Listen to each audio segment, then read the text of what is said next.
season so far? Good, bad, or indifferent?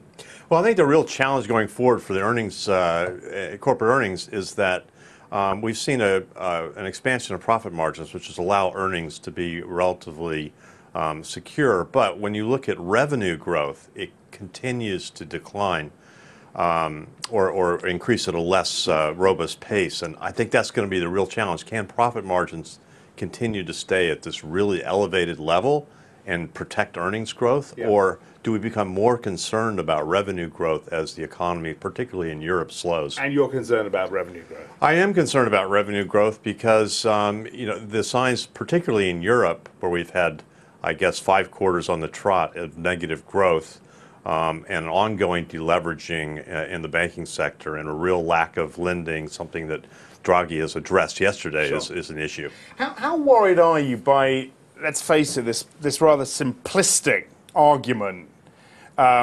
rendering data, it seems, meaningless right now, and this massive focus on liquidity? Are you worried about that? I'm completely worried about that. And one thing, the issue I come back to is remembering a book that George Soros wrote in the late 1980s, and where he talked about this sort of positive feedback loop that you can get between an investor's imagination and a single idea, which seems to be this time liquidity.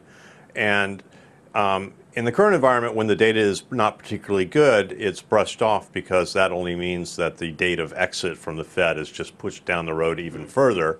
And if the data is good, well, that's also good. So it's almost in a situation where we're singularly focused on liquidity as a reason to buy assets, in a way, because we've been trained that way over the last few years. But when should investors start believing the doomsayers who say this massive hit is coming? Because it's not coming yet. No, absolutely, it's not coming. And a lot of you have been saying it's coming for a while. Yeah, so I think that we become very nervous because of this delinking between the economy, which looks relatively sluggish and weak, and the explosion of asset prices. So we see a gap opening up between where the real world is and where the liquidity-fueled financial markets are. So what are the two things that could worry us?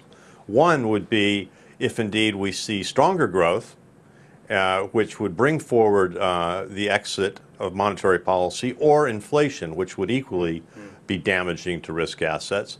The second thing that would do it is a transition from the current view to one of skepticism about the effectiveness of policy going forward. Now, we're certainly not there yet.